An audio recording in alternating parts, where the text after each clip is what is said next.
ఎఫ్రతా యూదా వారి కుటుంబములలో నీవు స్వల్ప గ్రామమైనను నా కొరకు ఇశ్రాయేలీయులను ఏలబోవాడు నీలో నుండి వచ్చును.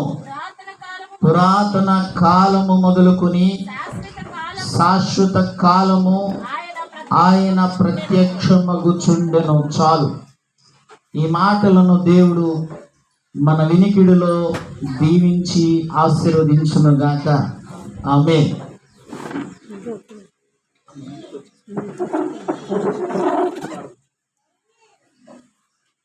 దయచేసి మీ అందరికీ వెనకాల కూర్చున్న వారు ఎడ్జ్ ఉంది, కింద బ్యాలెన్స్ సరిగ్గా చూసి కూర్చోండి. ఎందుకంటే అది కుర్చీ మరి వెనక జరిగినందుకు కింద పడుతుంది కాబట్టి చూసి కూర్చోవాలని మనం చూస్తున్నాను. కొన్ని అనివార్య కారణాల వలన ఆరాధన ఇక్కడ ఏర్పాటు చేయడం జరుగుతుంది.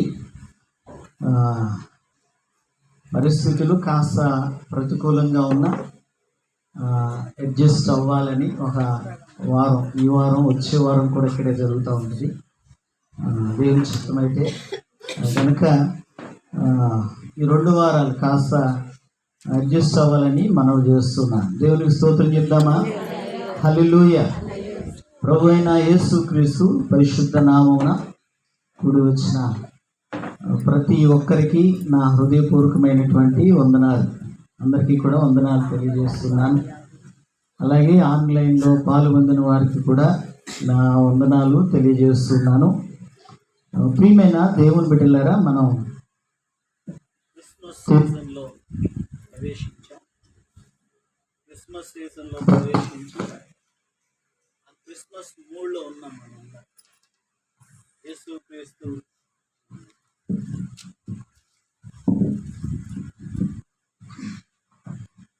యేసుక్రీస్తు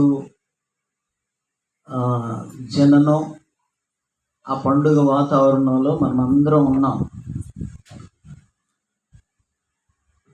యేసుక్రీస్తు యొక్క జన్మదిన వేడుక అనేది మనకు మాత్రమే కాదు, సర్వ లోకమునకు కూడా వేడుక. అది సర్వలోకమును కూడా వేడుక. నా పుట్టినరోజు అయితే నేనే జరుపుకుంటా, లేదు అంటే మా కుటుంబం, మేము 4 జరుపుకుంటాం. లేదు పాస్టర్ గారి పుట్టినరోజు కదా అని చెప్పేసి అందరూ కాస్త సంతోషమైన విషయం చెప్పి కాస్త ఆనందంగా ఉంటాం. అది మనకు మాత్రమే పరిమితమైంది,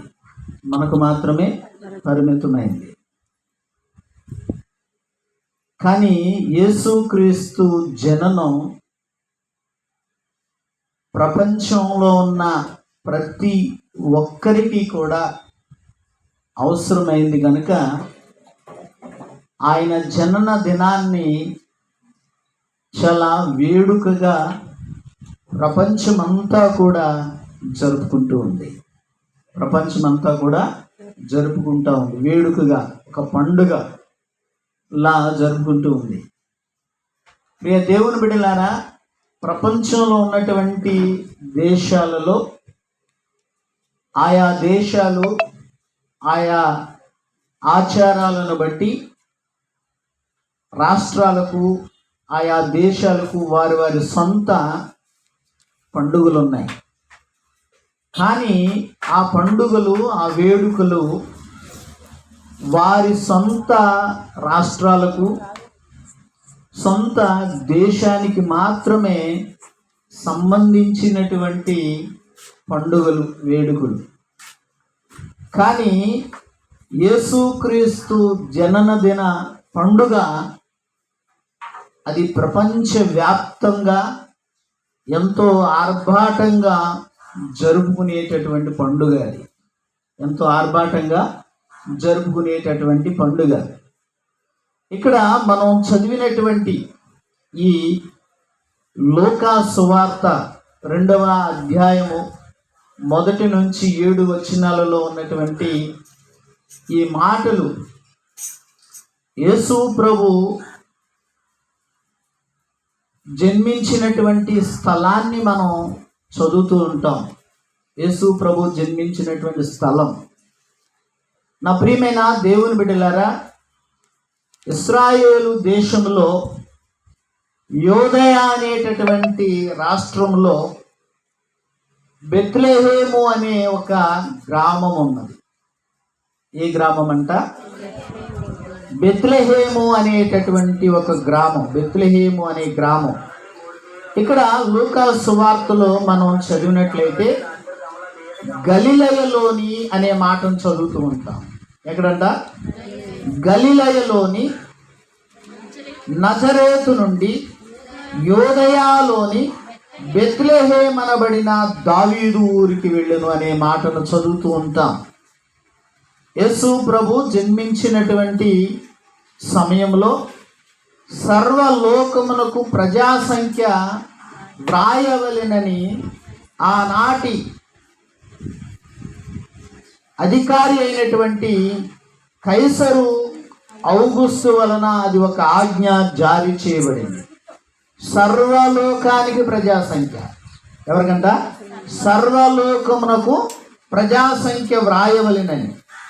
నా ప్రియమైన దేవుని బిడ్డలారా, ఆ ప్రజాసంఖ్య వ్రాయాలి అని ఆజ్ఞ జారీ చేయబడినప్పుడు అక్కడ ఆయా ప్రాంతాలలో, ఆయా రాష్ట్రాలలో, ఆయా స్థలాలలో ఉన్నటువంటి వారు వారి వారి సొంత గ్రామాలకు వెళుతూ ఉన్నారు.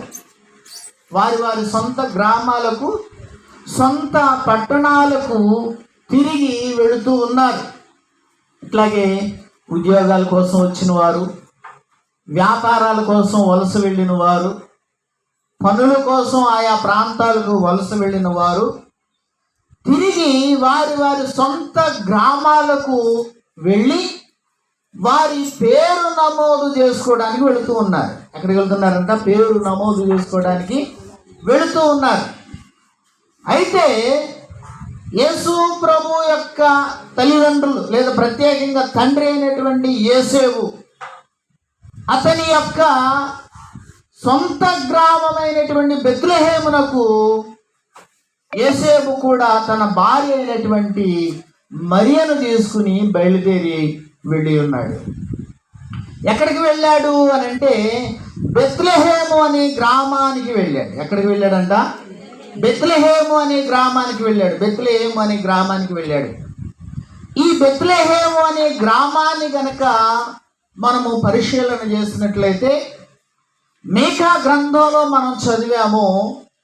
మీకా గ్రంథంలో ఏమని వ్రాయబడింది ఈ బెత్లెహేము గ్రామమును గూర్చి అని అంటే అది స్వల్ప గ్రామం. ఏ గ్రామం అంట?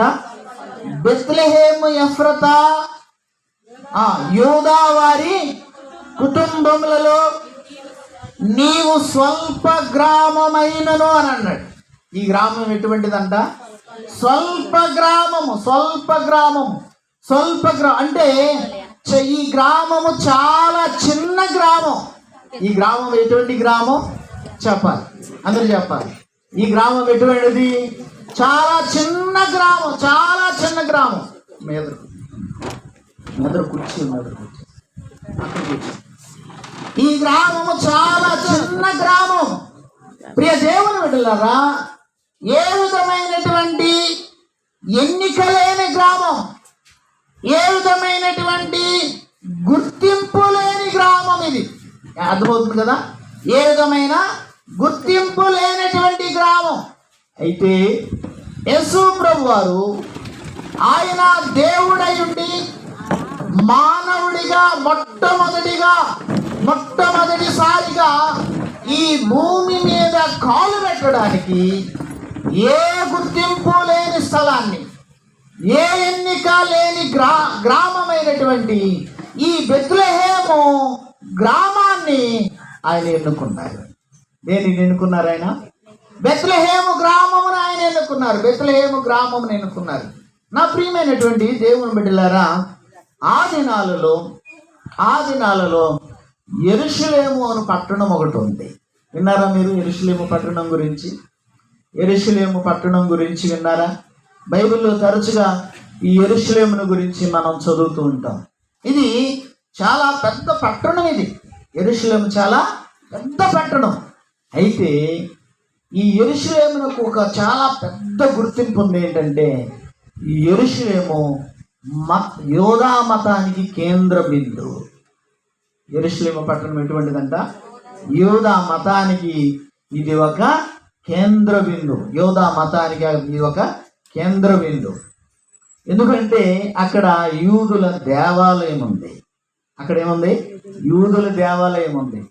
యూదుల దేవాలయం ఉన్నటువంటి ఆ పట్టణం చాలా ప్రసిద్ధికెక్కిన పట్టణం. చాలా ప్రసిద్ధికెక్కిన పట్టణం. అంత ప్రాముఖ్యమైనటువంటి పట్టణమైన యెరూషలేము పట్టణంలో యేసు ప్రభు జన్మించలా. యేసు ప్రభు జన్మించలా. ఎందుకు అంటే అది మతపరమైనటువంటి పట్టణమే, యూదా మతానికి చెందినదై యూదా మతంలో చాలా ప్రసిద్ధి చెందినటువంటి ప్రాంతమే. అయినా కానీ యేసు ప్రభు దానిని ఎన్నుకోలే. కారణం ఏంటంటే మతము ఒక వ్యక్తిని రక్షించలేదు. మాటలు వింటున్నారా? మతము ఒక వ్యక్తిని రక్షించలేదు. మతము ఒక వ్యక్తిని రక్షించలేదు. మతము ఒక వ్యక్తిని రక్షించలేదు. అందుకనే నేను చెప్తూ ఉంటాను, క్రైస్తవ్యం అనేది మతం కాదు. నా మాటలు అర్థమవుతుంది కదా? క్రైస్తవ్యం అనేది మతం కాదు. క్రైస్తవ మతం క్రైస్తవ మతం క్రైస్తవ మతం అని అంటారు. క్రైస్తవ్యం మతం కాదు. ఈ క్రైస్తవ్యము అనేది పరలోకానికి మార్గం. ఏంటంట? పరలోకానికి మార్గమై ఉన్నది క్రైస్తవ్యం. అయితే యేసు ప్రభు వారు మత సంబంధమైన వ్యక్తి కాదు. ఆయన మత సంబంధమైన వ్యక్తి కాదు. అందుకనే మత సంబంధమైన యెరూషలేము పట్టణాన్ని ఆయన ఎన్నుకోలా. మానవుడిగా మొట్టమొదటిగా ఈ భూమి మీద అడుగు పెట్టడానికి మత సంబంధమైనటువంటి యెరూషలేము పట్టణాన్ని ఆయన ఎన్నుకోలేదు. తర్వాత మనం చూసినట్లయితే రెండోదిగా మనం చూస్తే ఆ దినాలలో రోమా అనే ఒక పట్టణం ఉంది. రోమా అనే పట్టణం బైబిల్లో కూడా రోమా అనే ఈ పట్టణం గురించి మనం చదువుతాం. ఆ రోమా పత్రిక కూడా ఉంది. ఆ పట్టణంలో ఉన్న సంఘానికి పౌలు ఒక పత్రికను రాశాడు, రోమా పత్రికను రాశాడు. ప్రియ దేవుని బిడ్డలారా, ఈ రోమా అనే పట్టణం రాజకీయమునకు కేంద్ర బిందువు. దేనికి కేంద్ర బిందువు? రాజకీయానికి కేంద్ర బిందువు. రాజకీయం.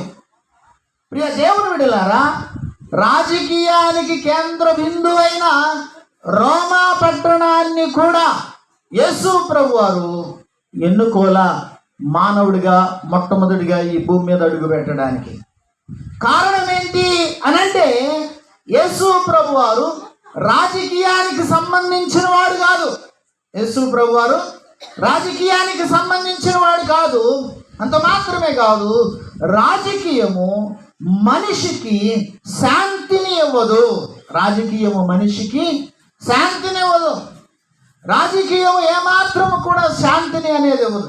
ఎప్పుడు చూసినా కానీ గొడవలు, ఎప్పుడు చూసినా కానీ గొడవలు, ఎత్తుకు పై ఎత్తు కదా. ప్రత్యర్థిని ఓడించడానికి ఎన్ని ఎత్తులేస్తారో మనందరికీ తెలుసు కదా. రాజకీయ నాయకులు ప్రత్యర్థులను ఓడించడానికి ఎన్ని ఎత్తుగడలు వేస్తారో మనందరికీ తెలుసు. ఇంకా అవసరమైతే ఇంకా ఎన్ని కుయుక్తులు పన్నైనా కానీ ప్రత్యర్థిని ఓడించడానికి ఎన్నో ప్రయత్నాలు చేస్తూ ఉంటారు రాజకీయ నాయకులు. గనక ప్రియ దేవుని బిడ్డలారా, ఈ రాజకీయము మనిషికి శాంతినివ్వదు. గనక రాజకీయ సంబంధమైన ఏమాత్రము కూడా శాంతిని ఇవ్వని పట్టణమైనటువంటి రోమా పట్టణాన్ని ఆ యేసు ప్రభు వారు మానవుడిగా రావడానికి ఆ పట్టణాన్ని యేసు ప్రభు వారు ఎన్నుకోలా. పేరుకది గొప్ప పట్టణమే, పేరుకది గొప్పదే, పేరుకి అది ఉన్నతమైనదే, పేరుకి అది ప్రఖ్యాతిగాంచినదే. కానీ యేసు ప్రభు వారు ఆ ప్రాంతాన్ని ఎన్నుకోలేదు. తర్వాత ఇంకా మనం చూసినట్లయితే ఆ దినాలలో అనగా యేసు ప్రభు జన్మించినటువంటి దినాలలో, యేసు ప్రభు మానవుడిగా ఈ భూమి మీదకి వచ్చినటువంటి దినాలలో ఏథెన్స్ అనే ఒక పట్టణం ఉంది. ఏ పట్టణం ఉంది? ఏథెన్స్ అనే ఒక పట్టణం ఉంది. ఏథెన్స్. ఈ ఏథెన్స్ అనేటటువంటి ఈ పట్టణం తత్వవేత్తలకు కేంద్ర బిందువు. అది దేనికి కేంద్ర బిందువు? తత్వవేత్తలకు కేంద్ర బిందువు. మంచి గొప్ప గొప్ప విద్యావంతులు ఉన్నారు ఆ పట్టణంలో. గొప్ప గొప్ప విద్యావంతులు ఉన్నారు, చదువుకున్న వారు ఉన్నారు, గొప్ప జ్ఞానం కలిగిన వారు ఉన్నారు, మంచి తెలివితేటలు కలిగిన వారు ఉన్నారు, తెలివి కలిగిన వారు ఉన్నారు. తెలివి కలిగిన వారితో జనరల్గా స్కూల్లో పిల్లలు చదువుతూ ఉంటే పిల్లలకి ఏం చెప్తామంటే, నాయనా స్కూల్ ఎగ్గొట్టి తిరిగే వాళ్ళతో కాదు నువ్వు ఫ్రెండ్షిప్ చేసేది, లేదంటే అంతంత మాత్రం చదివే వాళ్ళతో కాదు నువ్వు స్నేహం చేసేది, నీకు చదువు రాకపోయినా చదువుకున్న వాళ్ళతో సహవాసం చేస్తే కాస్తో కూస్తో నీకు కూడా చదువు అనేది వస్తుంది కనుక నువ్వు చదవలేకపోయినా కానీ చదువుకున్న వాళ్ళతో ఫ్రెండ్షిప్ చేయడానికి ప్రయత్నం చేయని చెప్పేసి నేను కూడా పిల్లలతో చెప్తా ఉంటాను. ఎందుకంటే వాళ్ళకున్న మంచి అలవాట్లు, వాళ్ళు చదువుకునే విధానం వీళ్ళకు కూడా అలవాటు అయ్యి ఏమవుతారు అంటే వీళ్ళు కూడా కాస్తలో కొద్దిలో కొంచెం ఏం చేస్తారు అని అంటే చదవగలుగుతూ ఉంటారు. అయితే యేసు ప్రభు ఆ తెలివితేటలు కలిగిన జ్ఞానం కలిగినటువంటి వ్యక్తులు ఉన్నటువంటి ఏథెన్స్ అనే పట్టణాన్ని యేసయ్య ఎన్నుకోల ఈ భూమి మీదకి మొట్టమొదటిగా రావడానికి. అయితే యేసు ప్రభు ఎన్నుకున్నటువంటి ప్రాంతం ఏది అని అంటే బెత్లెహేము ప్రాంతాన్ని యేసు ప్రభు వారు ఎన్నుకున్నారు. దేవునికి స్తోత్రం చేద్దామా? గట్టిగా స్తోత్రం చేద్దాం. ఏ ప్రాంతాన్ని యేసయ్య ఎన్నుకున్నారు? ఎన్నిక లేని అక్కడ మీకా గ్రంథంలో మనం చదివామే అని అంటే ఆ పట్టణము, ఆ ప్రాంతం ఎటువంటిదంట? స్వల్ప గ్రామం. ఆ గ్రామం ఎటువంటిది? చాలా స్వల్పమైనది. ప్రియ దేవుని బిడ్డలారా, ఎన్నిక లేనిది, గుర్తింపు లేనిది. ప్రియ దేవుని బిడ్డలారా, ఈ యొక్క ఉదయకాల సమయం ఒకసారి మనం జ్ఞాపకం చేసుకుందాము. ఇదిగో ఈ భూమి మీద ఉన్నటువంటి మనలను ఒకసారి పరిశీలన చేసుకుందాం. యేసు ప్రభువారు ఆయన పరిశుద్ధుడైన దేవుడై ఉండి, యేసు ప్రభువారు సర్వశక్తిమంతుడైనటువంటి దేవుడై ఉండి, సార్వభౌమ అధికారము కలిగినటువంటి దేవుడై ఉండి, పాపము వలన శాపము వలన దేవునికి దూరముగా ఉంటూ ఉన్నటువంటి మన హృదయాలలో నివసించడానికి ఆయన ఇష్టపడుతూ ఉన్నారు. దేవునికి స్తోత్రం చేద్దామా? అందుకని ఎఫెసీ పత్రిక 2వ అధ్యాయం 1వ వచనం నుండి చదువుకుంటూ వెళ్ళినట్లయితే అక్కడ ఒక మాట అన్నాడు. చదువుదాం ఒకసారి. ఎఫెసీ పత్రిక 2వ అధ్యాయము 1వ వచనం నుండి మనం చదువుకుంటూ వెళదాం. మీ అపరాధముల చేతను పాపముల చేతను మీరు చచ్చిన వారై ఉండగా ఆయన మిమ్మును క్రీస్తుతో కూడా బ్రతికించెను. చాలు. ఏంటంటే మనం ఎట్లా ఉన్నాం? మనము అపరాధములతో ఉన్నాం, పాపములతో ఉన్నాం. ప్రియ దేవుని బిడ్డలారా, ఇదిగో పరిశుద్ధత విషయంలో ఏమాత్రము కూడా చలనము లేని వారుగా ఉన్నాము. నీతి లేక, యథార్థత లేక పాపము మనలను పరిపాలన చేస్తున్నటువంటి స్థితిలో ఉన్నాం. శాపము మన మీద ఉండి శాపము మనలను ఏలుతూ ఉన్నటువంటి స్థితిలో ఉన్నాము. అటువంటి స్థితిలో ఉన్నప్పుడు మన కొరకు యేసు ప్రభువారు బలియాగం అయిపోయారు. మన కొరకు యేసు ప్రభువారు తన ప్రాణమును త్యాగం చేశారు. ప్రియ దేవుని బిడ్డలారా, ఇంకా మనం చదువుకున్నట్లయితే రోమా పత్రికలో మనం చదువుతూ ఉన్నాం. రోమా పత్రికలో దేవుడు మన ఎడల తన ప్రేమను వెల్లడిపరిచారంట. ఏం చేశారంట? దేవుడు మన ఎడల తన ప్రేమను వెల్లడిపరిచారు. 5వ అధ్యాయం 5వ వచనాన్ని ఎట్లనగా మనం ఇంకను బలహీనులమై ఉండగా క్రీస్తు యుక్త కాలమున మన కొరకు చనిపోయాను. క్రీస్తు యుక్త కాలమున మన కొరకు చనిపోయాను. నా ప్రియమైన దేవుని బిడ్డలారా, ఈ బలహీన స్థితిలో ఉన్న మనలను యేసయ్య చూశారు. ఈ నిస్సహాయ స్థితిలో ఉన్న యేసయ్య మనలను చూశారు. ఈ భక్తిహీన స్థితిలో ఉన్న మనలను యేసయ్య చూశారు. ప్రియ దేవుని బిడ్డలారా, మనలను చూసి ఏం చేశారు అని అంటే, ఆయన మన హృదయాలలో నివసించుట కొరకై, మనలో ఉన్న పాపమును తొలగించుట కొరకై, మన మీద ఉన్న శాపమును తొలగించుట కొరకై, మనలను నరకము నుండి తప్పించుట కొరకై, మనకు ఉన్న కీడును మలినమంతటిని కూడా తొలగించుట కొరకై యేసుక్రీస్తు ప్రభువారు ఈ లోకములో పాపమయమైనటువంటి మన జీవితాలలో నివసించడానికి యేసయ్య ఇష్టపడుతున్నారు. కనుక నా ప్రియమైన దేవుని బిడ్డలారా, ఇంకా మనం చదువుకున్నట్లయితే ఇంకా దేవుడు మన ఎడల తన ప్రేమను వెల్లడిపరిచాడు. ఎటువంటి స్థితిలో ఉన్నప్పుడు వెల్లడిపరిచాడు? మనం ఇంకా బలహీనులమై ఉండగా, 8వ వచనంలో అంటాడు, మనం ఇంకను పాపులమై ఉండగానే క్రీస్తు మన కొరకు చనిపోయాను అని అన్నాడు. తర్వాత 10వ వచనంలో అన్నాడు, శత్రువులమై ఉండగా అని అన్నాడు. ఎట్లా ఉన్నామంట మనం ఎట్లా ఉన్నాం? శత్రువులుగా ఉన్నాం. యేసు క్రీస్తు ప్రభువునకు శత్రువులుగా ఉన్నాం. కారణం ఏంటంటే, ఆయన పరిశుద్ధుడైన దేవుడు. ఆయన ఏ దేవుడు? పరిశుద్ధుడైన దేవుడు. ఆయన పాపమును చూస్తా సహించే దేవుడు కాదు. దేవుడు పాపమును చూస్తా సహించే దేవుడు కాదు. పాపమును చూస్తా సహించే దేవుడు కాదు. పాపమును అసహించుకునే దేవుడు. ఆయన రోషము కలిగిన దేవుడు. ఆయన ఏ దేవుడు అంట? రోషము కలిగిన దేవుడు. అయితే పాపమును అసహించుకుంటాడు, కానీ పాపినైనా మనలను ఆయన ప్రేమిస్తున్నాడు. దేవునికి స్తోత్రం చేద్దామా? హల్లెలూయా. పాపులమైన మనలను ఆయన ప్రేమిస్తున్నాడు. ఆయన ప్రేమ గొప్పది. ఆయన ప్రేమ ఉన్నతమైంది. ఆయన ప్రేమకు సాటి అయినది మరొకటి లేదు. లేదు. ఈ లోకంలో ఉన్న ప్రేమలన్నీ కూడా ఒకానొక దినాన గతించిపోతాయి. ఈ లోకంలో ఉన్న ప్రేమలన్నీ కూడా స్వార్థంతో కూడుకొని ఉన్నవి. ఈ లోకంలో ఉన్న ప్రేమలన్నీ కూడా అవసరాన్ని బట్టి ఉంటాయి. ప్రియ దేవుని బిడ్డలారా, కానీ యేసయ్య ప్రేమ మాత్రం స్వార్థాన్ని చూసుకునేది కాదు. యేసయ్య ప్రేమ మాత్రం అది ఉన్నతమైన ప్రేమ. యేసయ్య ప్రేమ త్యాగపూరితమైనటువంటి ప్రేమ. ఆయన ప్రేమ గొప్పది. అటువంటి గొప్ప ప్రేమతో ఆయన మనలను ప్రేమించాడు. ఎప్పుడు ఏ స్థితిలో ఉన్నప్పుడు? మనం ఇంకా బలహీనులమై ఉండగానే, మనం ఇంకా పాపులమై ఉండగానే, మనం ఇంకా శత్రువులమై ఉండగానే యేసయ్య మన ఎడల ఆయన ప్రేమను వెల్లడిపరిచాడు. ప్రియ దేవుని బిడ్డలారా, ఈ పాపము వలన దేవుని మీద తిరుగుబాటు చేస్తూ ఉన్నాం. దేవుని మాట వినట్లా, దేవునికి లోబడట్లా. అందుకనే యెషయా గ్రంథంలో అన్నాడు. యెషయా గ్రంథం 1వ అధ్యాయం అనుకుంటా, చూడండి. ఎద్దు తన కామాందును ఎరుగును.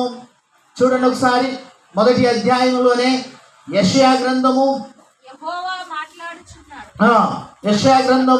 అధ్యాయము 2వ వచనములో యెహోవా మాట్లాడుచున్నాడు. ఆకాశం ఆలకించుము, భూమి చెవియకుము.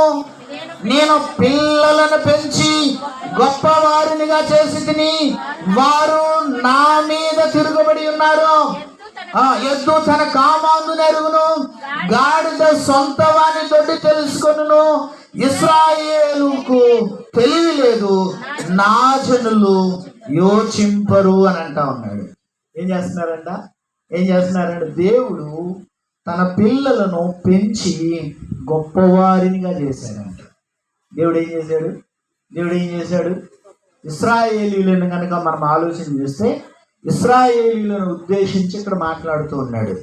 ఇశ్రాయేలీయులను ఉద్దేశించి మాట్లాడుతూ ఉంటే ఇశ్రాయేలీయుల స్థితిని గురించి చెప్తా ఉన్నాడు. ఇశ్రాయేలీయులు ఐగుప్తు దేశంలో బానిస బ్రతుకుతున్నారు. ఏం చేస్తున్నారు? బానిస బ్రతుకు, వెట్టి చాకరీ చేస్తున్నారు. ఎంతో బాధపడతా ఉన్నారు. ప్రతిరోజు ఏడవటమే. ఇది వారం 10 రోజులుగా కాదు, నెల 2 నెలలుగా కాదు, లేదు సంవత్సరం 2 సంవత్సరాలు 5 10 సంవత్సరాలు కాదు, 400కు పైగా 400 సంవత్సరాలకు పైగా వారు బాధ అనుభవిస్తూ ఉన్నారు. ప్రతిరోజు ఏడుస్తూ ఉన్నారు. వారి తరతరాలు ఏడుస్తూ ఉన్నారు. అక్కడ ఆ బాధ తట్టుకోలేక దేవునికి ప్రార్థన చేస్తే దేవుడు వారిని విడిపించడానికి, వారిని రక్షించి వారిని కాపాడటానికి దేవుడు తన నాయకుడైనటువంటి మోషేను పంపించాడు. దేవునికి స్తోత్రం చేద్దామా? ఎవరిని పంపించాడు? మోషేను పంపించాడు. మోషే నాయకత్వంలో ఇశ్రాయేలు ప్రజలు ఆ బాధ నుంచి విడిపించబడ్డారు. కష్టం తప్పించబడింది, ఆ వేదన తప్పించబడింది, కన్నీరు పోయింది, దుఃఖం పోయింది, వేదన పోయింది. దేవుడు వారికి ఒక మంచి దేశాన్ని, సారవంతమైన దేశాన్ని ఇచ్చాడు. ఏ దేశాన్ని ఇచ్చాడు? సారవంతమైన కనాను అనే దేశాన్ని ఇచ్చాడు. ఆ దేశంలో వారు నివాసం ఉంటా ఏం చేశారంటే, వారు వ్యవసాయం చేస్తూ వారి పనులు చేసుకుంటూ వారు అంచెలంచెలుగా అభివృద్ధి చెందారు. దేవునికి స్తోత్రం చేద్దామా? ఎట్లా అభివృద్ధి చెందారంట? అంచెలంచెలుగా అభివృద్ధి చెందారు. ఎట్లా అభివృద్ధి చెందారు? అంచెలంచెలుగా అభివృద్ధి చెందారు, దీవించబడ్డారు. నా ప్రియమైన దేవుని బిడ్డలారా, ప్రపంచంలోనే ఉన్నతమైన ప్రజగా వారు ఉన్నారు. ప్రియ దేవుని బిడ్డలారా, అంతగా దేవుడు వారిని హెచ్చించిన తర్వాత, అంతగా దేవుడు వారిని గణపరిచిన తర్వాత, అంతగా దేవుడు వారిని ఆశీర్వదించిన తర్వాత వాళ్ళు ఏం చేశారంట? వాళ్ళు ఏం చేశారు అని అంటే 2వ వచనం చివరి లైన్ అన్నాడు, వారు నా మీద తిరుగబడి ఉన్నారు అని అంటా ఉంటాడు. ఏం చేస్తున్నారంట? తిరుగుబడి ఉన్నారు.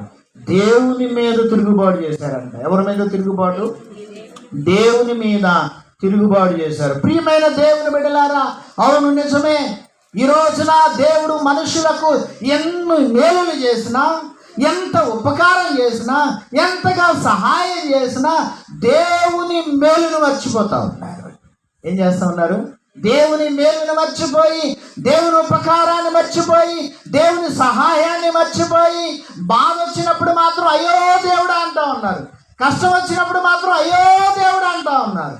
ఆ బాధ పోయిన తర్వాత, ఆ కష్టం పోయిన తర్వాత ఇక దేవుడు లేడు, ఇంకెవరు లేరు. దేవుడు లేడు, ఇంకెవరు లేరు. ప్రార్థన లేదు, వాక్యం లేదు, ఆరాధన లేదు, దేవుని మందిరం లేదు.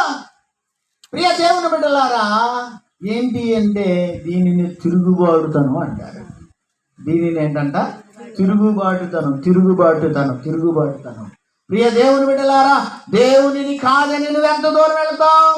దేవునిని కాదని ఎంతగా ప్రయాసపడినా నీ ప్రయాసంతా కూడా వ్యర్థమే. దేవునిని కాదని నువ్వు ఎంత దూరం వెళ్ళినా నీ నీ నీ ప్రయాసంతా కూడా వ్యర్థమే. గనక నీకు బాధ ఉన్నా లేకపోయినా దేవునికి నమ్మకంగా ఉండాలి. మనం బాధ ఉన్నా లేకపోయినా, కష్టం ఉన్నా కష్టం లేకపోయినా, బాధ వచ్చినప్పుడే దేవుడు, బాధ వచ్చినప్పుడే ప్రార్థన, కష్టం వచ్చినప్పుడే ప్రార్థన, సమస్యలు వచ్చినప్పుడే దేవునికి సన్నిధికి వెళ్ళడం అంటే, ప్రియ దేవుని బిడ్డలారా, మనం కూడా ఏమనుకుంటాం? ఎవరైనా అవసరం వచ్చినప్పుడే మన దగ్గరికి వస్తున్నారు అనుకోండి. అవసరం వచ్చినప్పుడు మన దగ్గరికి వస్తా, వాళ్ళ అవసరం తీరిన తర్వాత మన దగ్గర మన సహాయం పొందుకున్న తర్వాత కనీసం మాట లేదు కదా, ఫోన్ లేదు, ఎక్కడన్నా కనిపించినా కూడా పలకరించడం లేదు, ఏమీ లేదు. కానీ ఏదైనా అవసరం వచ్చింది అనుకోండి, మన దగ్గరికి పరిగెత్తుకుంటూ వస్తారు. వాళ్ళని ఏమంటాం మనం? కృతజ్ఞత లేని వారు అని అంటాం. ఇంకా మర్చిపోయారు అని అంటాం. ఇంకా అవకాశవాదు. ఏంటన్నా? అవకాశవాదు. దాన్ని మనందరికీ తెలిసిన పదమే చెప్తాను. ఒకటి, అందితే జుట్టు, అవసరమైతే దేవుడు, అవసరం లేకపోతే దేవుడే. ప్రియ దేవుని బిడ్డలారా, ఇశ్రాయేలీయుల పరిస్థితి కూడా అంతే. ఎవరి పరిస్థితి? ఇశ్రాయేలీయుల పరిస్థితి కూడా అంతే. అందుకని దేవుడు అంటా ఉన్నాడు, ఎద్దు తన కామాందు నెరుగును, గాడిద తన సొంత వాని తోటి తెలుస్తుంది. అంటే పశువులకు తెలుస్తూ ఉన్నాయి. ఇప్పుడు గేదెలు ఉన్నాయి, గేదెలు కానీ